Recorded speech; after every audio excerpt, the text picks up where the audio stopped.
철수와 두더지. 두더지와 철수. 땅속에 살던 두더지가 밖으로 나왔을 때 한 소년이 바라보고 있었다. 그 소년의 이름은 철수였다. 철수는 두더지가 너무 신기했다. 하지만 자신을 바라보고 있는 철수에게 경계심을 느껴서 땅속으로 숨어버렸다. 철수는 두더지가 귀여워서 가로등 뒤에 숨어 다른 곳에서 나오는 두더지를 관찰했다. 두더지는 다른 곳으로 갔지만 어린 철수의 호기심을 말릴 수 없었다. 철수가 두더지가 저렇게 빨리 이동한다는 것에 호기심을 느꼈고 두더지와 같은 행동을 하기로 결심했다. 두더지는 자신을 좋아하는 철수에게 경계심을 풀고 철수와 친하게 지낸다. 너무 잘했어. 자, 그 다음. 보슬이의 하루. 보슬이는 공원에 앉아서 책을 보고 있었습니다. 하지만 보슬이가 싫어하는 남사친이 고백을 해버린 것입니다. 그래서 오늘 보슬이의 기분이 안 좋아졌습니다. 왜냐하면 남사친의 고백을 한 두 번 거절한 게 아니기 때문이었습니다. 오늘도 고백을 거절했어요. 하지만 보슬이는 집에 가서 생각을 해보니 남사친도 용기 내어 고백을 했는데 계속 거절하는 게 너무하다고 생각해서 사과를 했어요. 계속 인상 찡그리고 고백 거절해서 미안해. 너랑은 친구로만 있고 싶어. 라고 말한 뒤 남사친과는 친한 친구가 되었고 더 이상 고백을 하지 않았습니다. 좋았어. 풀의 꿈. 공원에 어떤 풀 하나가 있었다. 그 풀은 모습을 변하게 할 수 있었다. 처음에는 동그란 풀이었다. 하늘을 보고 구름이 되었다. 근데 햇볕이 너무 뜨거워서 모자로 변했다. 그 후에 옆에 있는 여자아이가 우산을 쓰고 있는 것을 보고 우산으로 변했다. 그리고 나비 모양 꽃을 보고 나비가 되었다.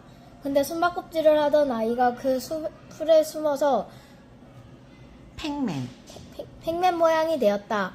그 풀도 집이 그리웠나 보다. 집이 되었고 열려있는 강아지를 보고 강아지가 되었다. 소년 머리에 앉아있는 새를 보고 새가 되고 여러 모양인 삼각형과 하트로 변했다. 마지막은 공원을 자유롭게 날아다니는 빨간 물고기가 되었다. 너무 잘한다. 너무 잘한다. 자, 맹인과 안내견. 안내견이 맹인을 도와 가다가 고양이를 보고 맹인이 된 까닭 여기로 고양이를 따라갔다.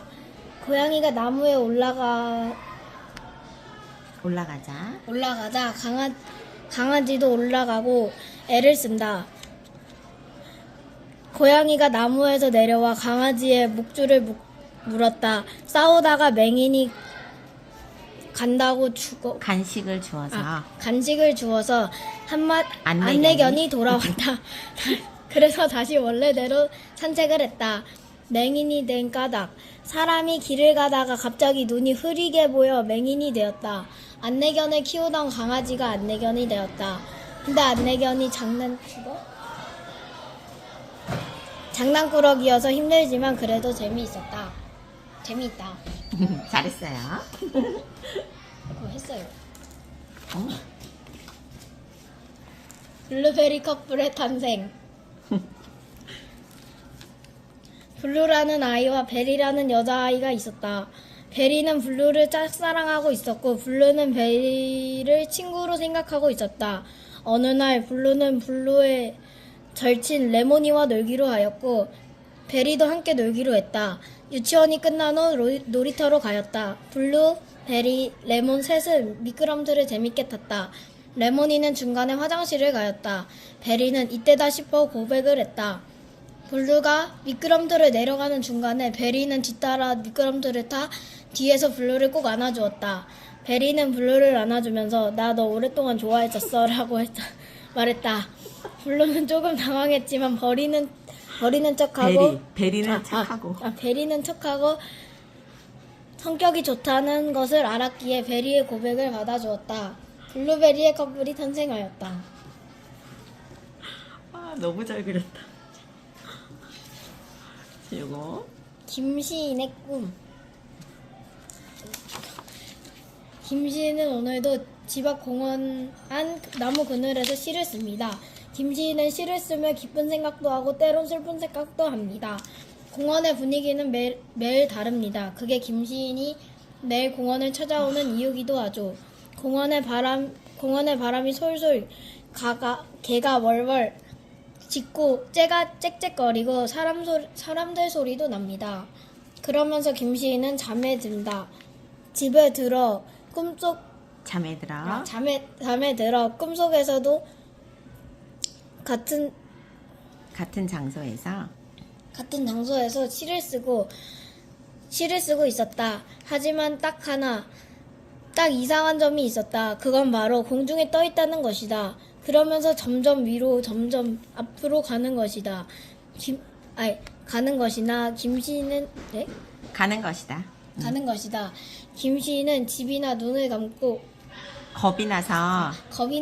감고 가만히 있었지만 아래서 걸은 작은 꼬마 아이가 그 광경을 목격해 구해준 것이다. 그리고 무사히 내려와 꼬마 아이에게 감사 인사를 전하던 순간 꼬마 아이가 말했다. 이제 꿈에서 깨요. 그 순간 잠을 깼다. 그리고 공원을 보니 해가 저물어 다들 겁내고 집에 가고 있는 상황이었다. 나도 때에 맞춰 집으로 가려고 준비하고 집에 가며 이 스토리를 시로 써서 책을 발표해야지 라는 생각으로 집에 갔다.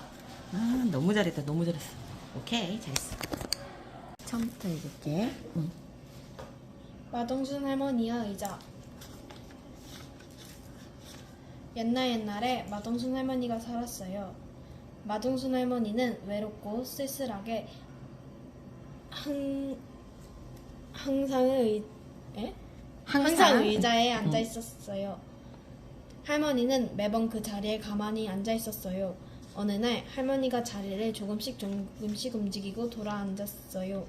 그러자 주변 사람들이 신기하게 구경도 했어요. 그러던 어느 날 할머니가 자리에 앉았어요. 할머니는 고개로 주변을 둘러보고 또 둘러봤어요. 그리고 할머니는 일어섰어요. 그리고 주변을 또 둘러봤어요. 할머니는 그런 뒤 자리를 떠났어요. 이제 할머니가 있던 자리에 다른 사람들이 앉았어요. 과연 할머니는 어디로 갔을까요? 자양. 와, 마지막 표지가 멋있다. 해보자. 잠깐만요. 읽어주세요. 마동순 할머니는 항상 똑같은 곳에 앉아 있는다. 그러다 할머니가 갑자기 사라졌다. 어디 갔을까? 좋아요. 소리의 감정. 박주원. 주인공 이름은 소리이다. 소리는 항상 어두운 사람이었다. 언제나 소리는 오늘도 우울한 상태로 밖에 나갔다. 소리는 공원에 도착해 외로이 혼자 있었다. 소리는 하나도 즐겁지 않았다. 뛰어노는 아이들이며 음악을 들어도 우물감이 나아지긴커녕 더 우울해졌다. 나만 이러는 거구나. 소리는 앞으로 나아갔다. 비가 오지 않지만 비 오는 소리를 들으며 그런데 웬일인지 소리는 주변 사람들과 소리에 집중이 되었다. 소리는 주변을 보며 속으로 외쳤다. 나도 저렇게 웃을 수 있을까? 아니야, 웃을 수 있지. 소리의 귀에 들리던 빗소리는 사라졌고 소리는 마침내 우울에 우산을 내렸다. 소리는 마음이 한결 상쾌해졌다. 소리는 웃으며 공원을 떠났다. 좋아요. 여자의 긍정적인 생각. 옛날에 어느 한 여자가 있었어요. 그 여자는 항상 기분이 우울해 있었어요. 그래서 그녀에게만 항상 비가 내렸어요. 우산은 그녀의 필수품이었죠. 하루는 그녀가 부정적인 생각을 하고 또 다시 우울해졌어요. 마찬가지로 비도 내렸죠. 하지만 그녀는 보고자 긍정적인 생각을 하게 되었어요.